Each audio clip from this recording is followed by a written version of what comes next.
Hello friends, myself Nitish, welcome to my YouTube channel. जैसे कि thumbnail देख के आप लोगों को समझ आ ही गया होगा कि हम आज किस टॉपिक पे डिस्कशन करने वाले हैं। तो हम जब कोई नया अकाउंट ओपन करने का सोचते हैं तो हमारे माइंड में बहुत सारे क्वेश्चन आते हैं कि हम किस ब्रोकर के साथ जाएं, किस में अकाउंट ओपन करें, किस में ज़्यादा बेनिफिट होगा। तो आज हम इस चीज़ों पे डिस्कशन करेंगे। हम समझते हैं कि क्या सही है, किसके साथ जाना अच्छा रहेगा। तो पहले ये समझते हैं कि ब्रोकर कितने टाइप्स के होते हैं। तो बेसिकली टू टाइप्स के ब्रोकर होते हैं। एक होते हैं सर्विस ब्रोकर, एक होते हैं डिस्काउंट ब्रोकर। जैसे कि नाम से समझ आ रहा है कि सर्विस ब्रोकर जो होते हैं वो हमको सर्विस ज़्यादा प्रोवाइड करते हैं, बट उनके जो चार्जेस होते हैं वो थोड़े हाई होते हैं as compared to discount broker. But अगर हम डिस्काउंट ब्रोकर के साथ जाते हैं तो उसका जो चार्जेस होते हैं वो सर्विस ब्रोकर के चार्जेस से बहुत कम होते हैं। तो अगर आप कोई शेयर को बाय करेंगे, सेल करेंगे, किसी किसी में तो ऐसा होता है कि ऑप्शन फ्यूचर पे ही चार्जेस रहते हैं, शेयर के बाई शेयर करने पे चार्जेस नहीं रहते। तो वो अलग अलग है, अलग अलग ब्रोकर की बेस पे वो अलग अलग रहता है। ठीक है, लेकिन जो मेन होता है सर्विस ब्रोकर और डिस्काउंट ब्रोकर का कॉन्सेप्ट, उस पर यही होता है कि सर्विस ब्रोकर जो होते हैं वो उनके चार्जेस ज़्यादा होते हैं, वो आपको ज़्यादा अच्छे से सर्विस सर्विस भी प्रोवाइड कराते हैं, पर चार्जेस ज़्यादा होते हैं।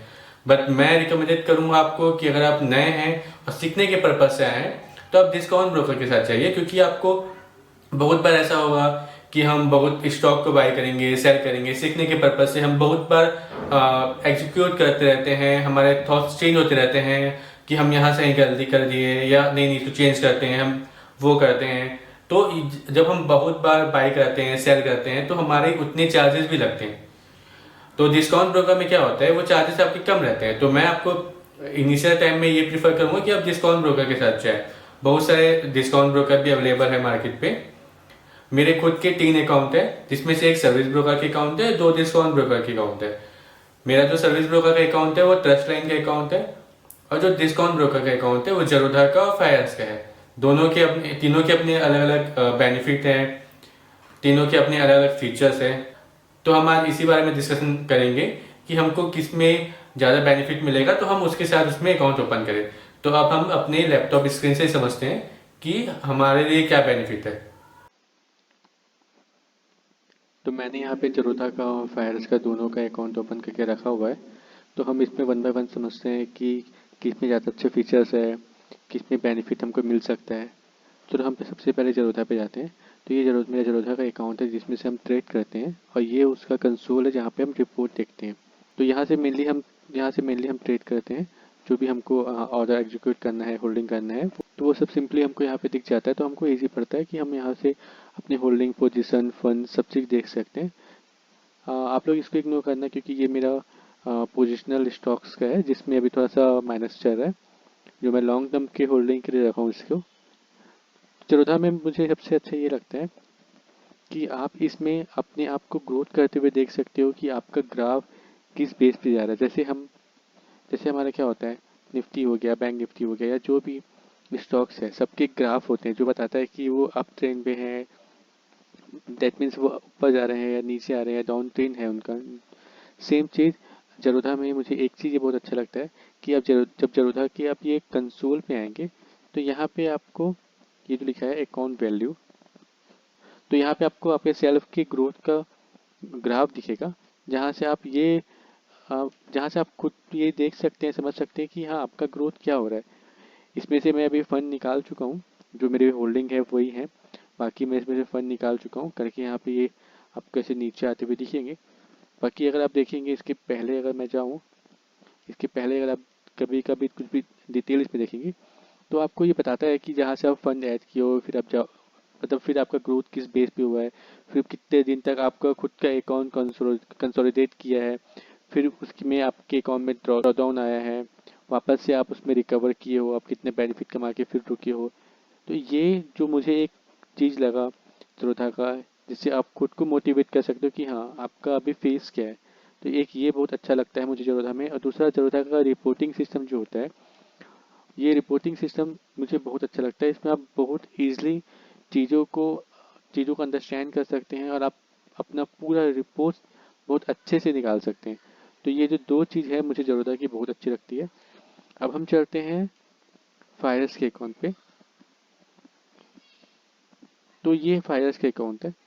पहले मुझे क्या इशू होता था, मैं ट्रेडिंग व्यू का मेनली ग्राफ प्रीफर करता हूँ। मैं ट्रेडिंग व्यू पे के ग्राफ पे ही फोकस करके बाकी जिस भी प्लेटफॉर्म पे मुझे अपनी मतलब पोजीशन को बाई सेल करना रहता है मैं उस पे एग्जीक्यूट करता हूँ।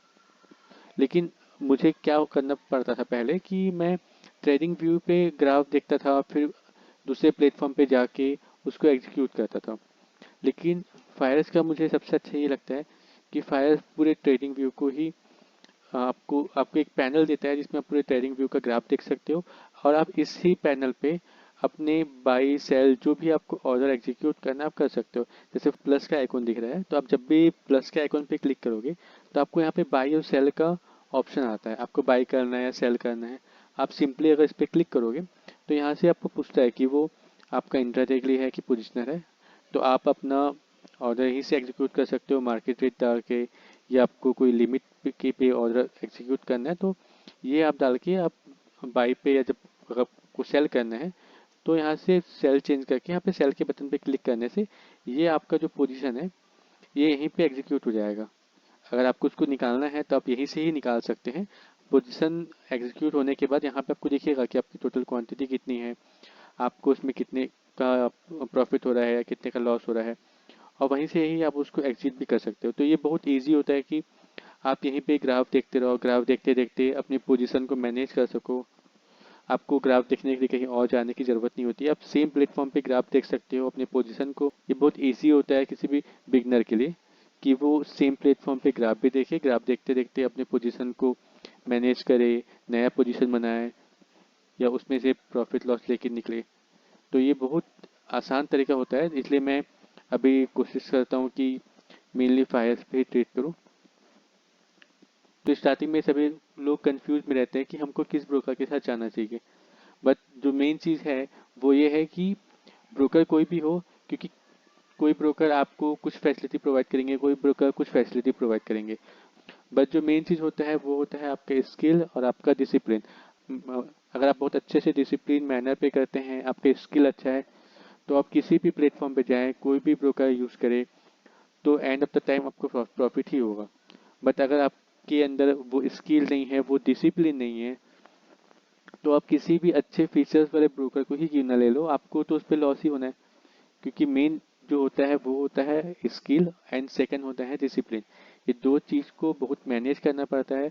तो उसके बेस पे फिर आप कोई भी ब्रोकर यूज़ करो, आपको बेनिफिट ही होगा।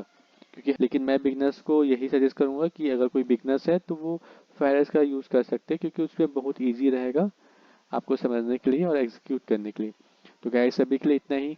मैं और ऐसी वीडियो आप लोगों की लाते रहूँगा। आपको मेरा कंटेंट अगर अच्छा लगा हो, यूज़फुल लगा हो, तो आप प्लीज़ लाइक शेयर सब्सक्राइब जरूर कीजिएगा। अभी के लिए इतना ही। Bye bye, thank you.